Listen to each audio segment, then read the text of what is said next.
आज हम सर्वनाम पढ़ाएंगे।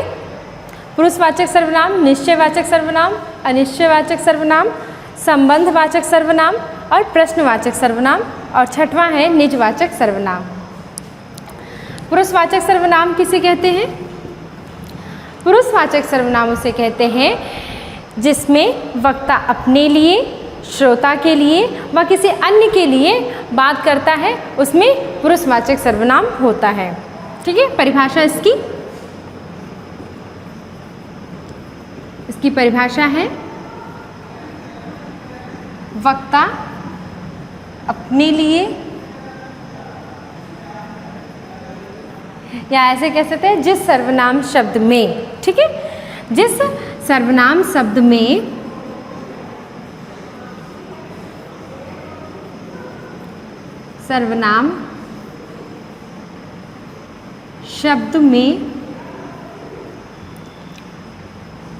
वक्ता अपने लिए,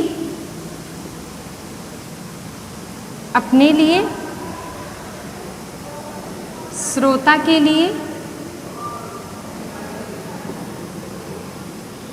के लिए या अन्य किसी के लिए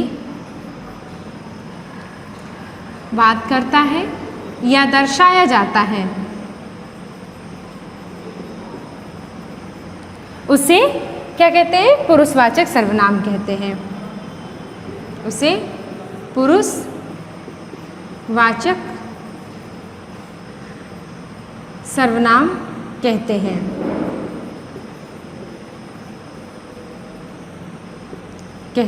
ठीक है, ये हो गया आपका पुरुषवाचक सर्वनाम। जिस सर्वनाम शब्द में वक्ता अपने लिए मतलब मैं, श्रोता के लिए यानी तुम का प्रयोग कर रहा है, अन्य किसी के लिए यानी वे का प्रयोग कर रहा है, वहाँ पर हो गया आपका जो है पुरुषवाचक सर्वनाम। पुरुषवाचक सर्वनाम के 3 भेद हुए हैं। कौन कौन सा? इसी परिभाषा को 3 चीज़ों में अलग किया गया है। पहला तो उत्तम के अंतर्गत आता है। ठीक है, पहला जो है वो पुरुषवाचक के 3 भेद हुए हैं। पहला है उत्तम, दूसरा है मध्यम, और जो तीसरा आपका है वो है अन्य। ठीक है, ये 3 हैं और किसी के भेद नहीं हुए हैं, लेकिन सिर्फ जो है पुरुषवाचक का भेद हुआ है। उत्तम पुरुष हो गया, मध्यम पुरुष हो गया, अन्य हो गया। ठीक है, उत्तम में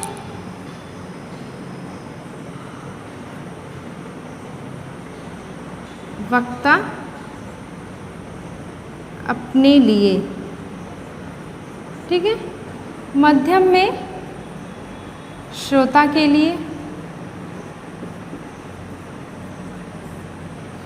अन्य में किसी अन्य के लिए। ठीक है, जैसे वे। ठीक है, तो ये जो चीज़ें हैं ये आपका हो गया तीनों पुरुष में। वक्ता अपने लिए मतलब, वक्ता मतलब होता है बोलने वाला, यानी मैं, अपने, श्रोता यानी सुनने वाला, तुम, तुम, तुम्हारा, अन्य में वह, वे सब। तो ये हो गया आपका अन्य हो गया, ये मध्यम हो गया और ये आपका हो गया उत्तम। तो ये तीनों हो गया। जो परिभाषा पुरुषवाचक की थी उसी को अलग करके यहाँ पर दर्शाया गया है। इसकी परिभाषा है वक्ता अपने लिए, जिस सर्वनाम शब्द में वक्ता अपने लिए प्रयोग करता है वो उत्तम पुरुष के अंतर्गत आता है, जिसमें श्रोता के लिए प्रयोग होता है वो मध्यम पुरुष में होता है, और जिस सर्वनाम शब्द में वक्ता अपने लिए नहीं श्रोता के लिए न किसी अन्य के लिए प्रयोग करता है उसमें क्या होता है? अन्य पुरुष के अंतर्गत आता है। तो ये हो गया तीनों पुरुषवाचक के भेद। अब हम देखते हैं निश्चयवाचक सर्वनाम।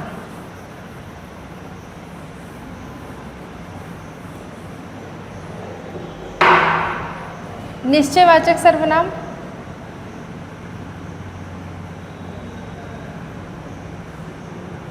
निश्चयवाचक सर्वनाम। ठीक है,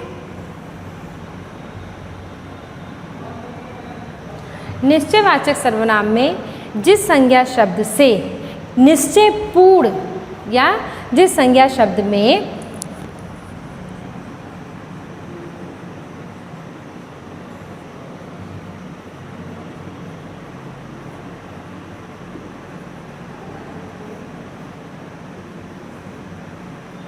शब्द में जिस संज्ञा या जिस सर्वनाम जिस सर्वनाम शब्द में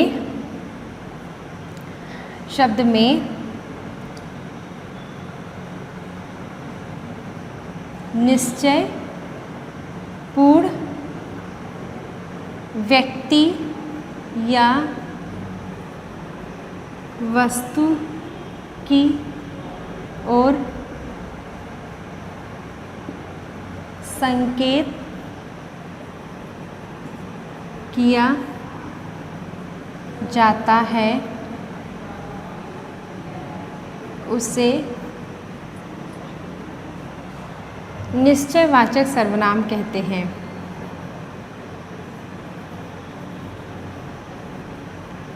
निश्चयवाचक सर्वनाम कहते हैं। जैसे पहले परिभाषा समझ लेते हैं कि जिस सर्वनाम शब्द में निश्चय पूर्ण यानी जो चीज़ क्या है वो निश्चय है, व्यक्ति या वस्तु की ओर संकेत करता है, उसे निश्चयवाचक सर्वनाम कहते हैं। जैसे वह पढ़ता है, वह क्या है, निश्चित है। मैं खेलता हूँ, मैं क्या है, निश्चित है।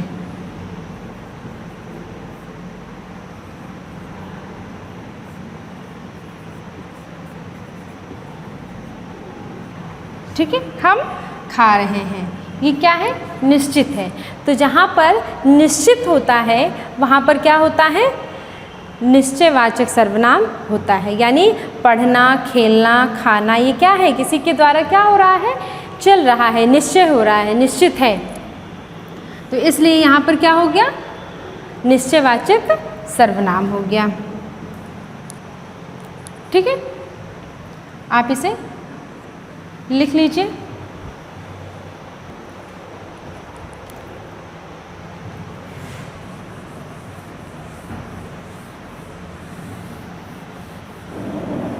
अब दूसरा पढ़ेंगे अनिश्चयवाचक सर्वनाम।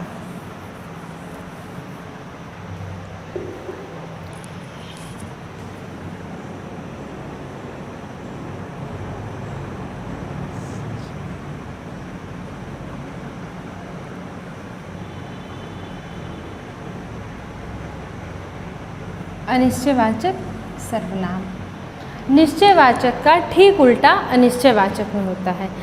जैसे जिस सर्वनाम शब्द में किसी व्यक्ति वस्तु का निश्चय पूर्ण बोध ना हो। ठीक है,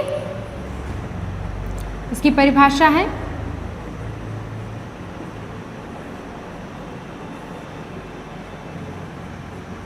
जिस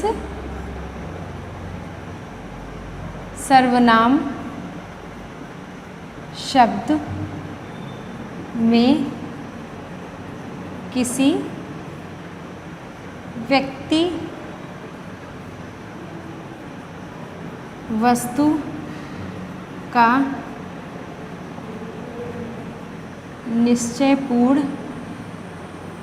निश्चयपूर्ण बोध ना हो उसे अनिश्चय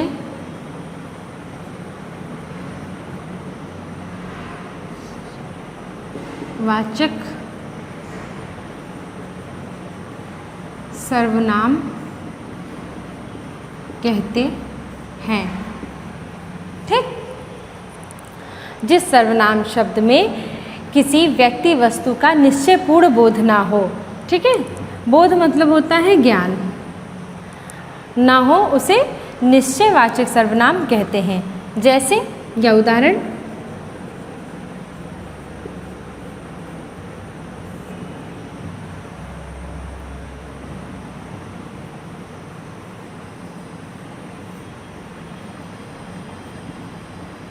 कोई आ रहा है। ठीक है,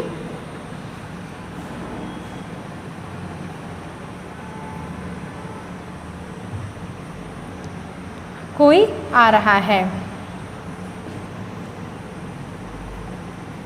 शरबत में कुछ पड़ा है। ठीक है, तो यहाँ पर किस चीज़ का है? कोई और कुछ का।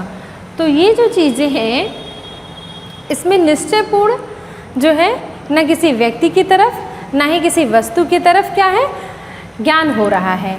कोई, ये कुछ। ठीक, तो ये जो दोनों चीज़ें हैं तो ये जो है अनिश्चय है, किसी चीज़ का निश्चयात्मक पूर्ण ज्ञान नहीं हो रहा है, इसलिए यहाँ पर जो है अनिश्चयवाचक सर्वनाम होगा। ठीक है, तीसरा है अनिश्चयवाचक, ये होगा आपका कंप्लीट हो गया। अब जो चौथा है वो है संबंधवाचक सर्वनाम।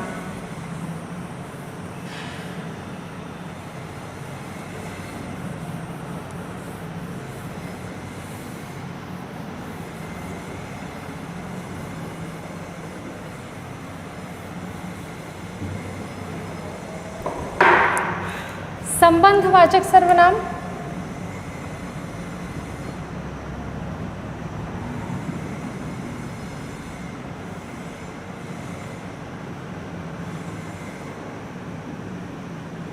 संबंधवाचक सर्वनाम।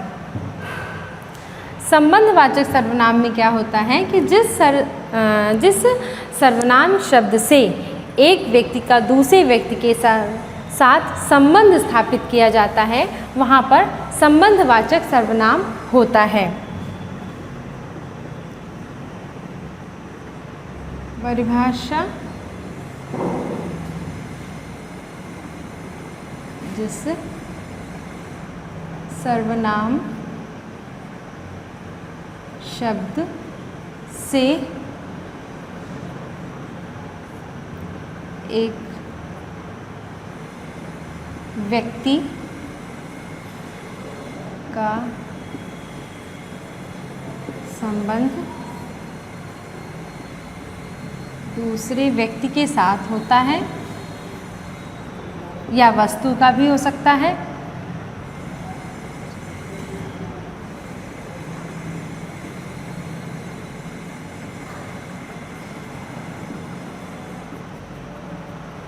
उसे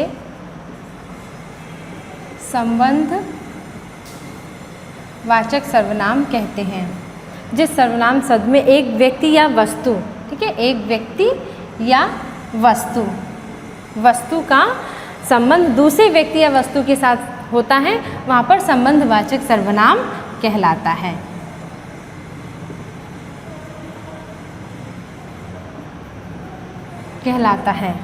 ठीक है, उदाहरण इसका क्या होगा? उदाहरण होगा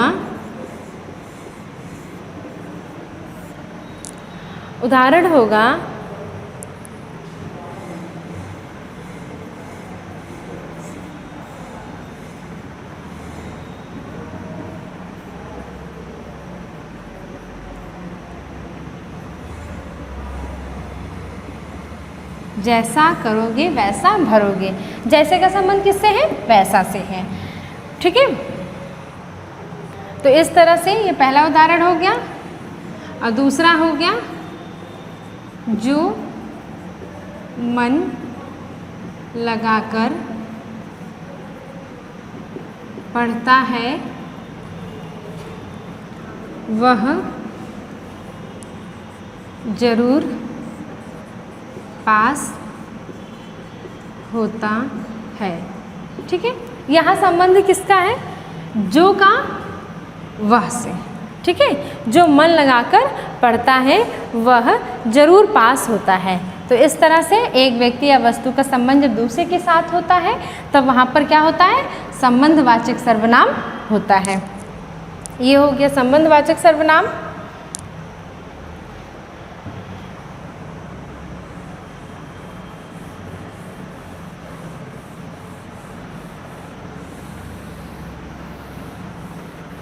अब जो पांचवा है वो है आपका प्रश्नवाचक सर्वनाम। इसके शब्द से ही पता चल रहा है कि इसमें कौन सा सर्वनाम है। प्रश्न यानी प्रश्न पूछने के लिए, यानी जिन संज्ञा या सर्वनाम शब्दों का प्रयोग प्रश्न पूछने के लिए किया जाता है वहाँ पर प्रश्नवाचक सर्वनाम होता है। ठीक है,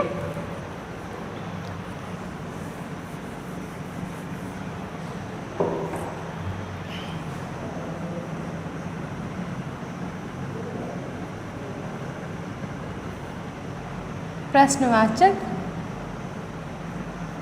सर्वनाम। ठीक, परिभाषा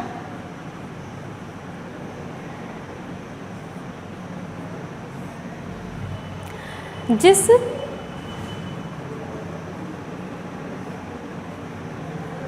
सर्वनाम का या जिस सर्वनाम शब्द का, ठीक है, जिस सर्वनाम शब्द का प्रयोग प्रश्न पूछने के लिए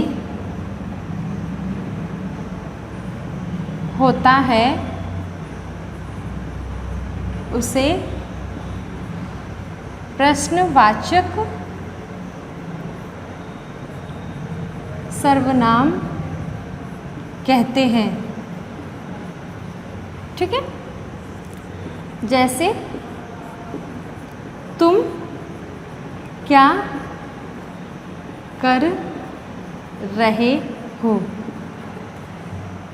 ठीक है, जिस सर्वनाम शब्द का प्रयोग प्रश्न पूछने के लिए होता है उसे प्रश्नवाचक सर्वनाम कहते हैं। तुम क्या कर रहे हो, तुम क्या पढ़ रहे हो, तुम कहाँ जा रहे हो, इस तरह से जितने प्रश्न किए जाते हैं वो होता है प्रश्नवाचक सर्वनाम के अंतर्गत। ठीक है, इस तरह के कई उदाहरण आते हैं पेपर में जिससे ये पूछा जाता है कि इसमें कौन सा सर्वनाम है। तुम कहाँ जा रहे हो, इस वाक्य में कौन सा सर्वनाम है, तो वहाँ पर कौन सा सर्वनाम होगा? प्रश्नवाचक सर्वनाम होगा। ठीक है, तो इस तरह से आपका पुरुषवाचक, निश्चयवाचक, अनिश्चयवाचक, संबंधवाचक, प्रश्नवाचक इतना हो गया। अब जो अगला होगा वो होगा निजवाचक सर्वनाम।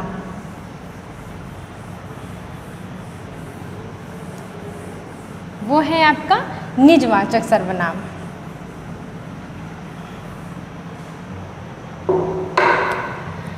निज, ठीक, निज का अर्थ होता है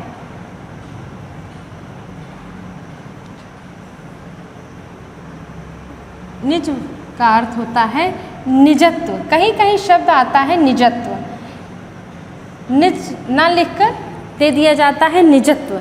निजत्व का अर्थ होता है अपनापन, अपनापन। ठीक,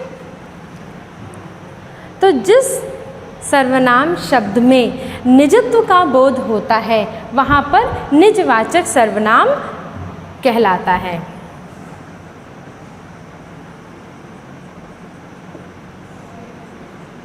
ठीक, जिस सर्वनाम शब्द में निजत्व का बोध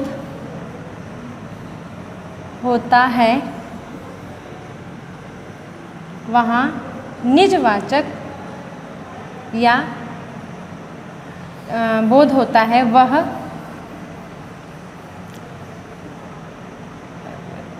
निजवाचक सर्वनाम वह निजवाचक सर्वनाम कहलाता है। ठीक है, ये इसकी परिभाषा हो गई। उदाहरण जो है इसका, जिस सर्वनाम शब्द में निजत्व, निजत्व वही अपनापन, ठीक है। जैसे यह मार्कर मेरा है, तो मार्कर और मेरे में किसका संबंध? निजत्व का हो रहा है, यानी अपनेपन का बोध है। यह किताब मेरी है। उदाहरण है, यह किताब मेरी है। ठीक है, जो किताब का क्या हो रहा है, वो निजत्व का बोध हो रहा है, यानी मेरी है। ये पेन मेरी है।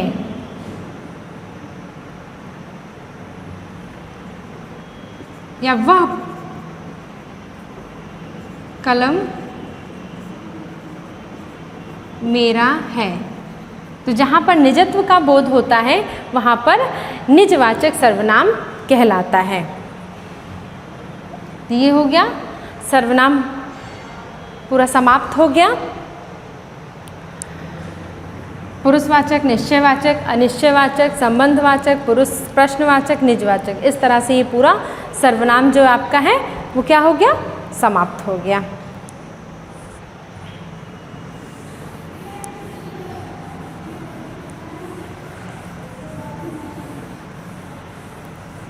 ये 6 सर्वनाम थे जो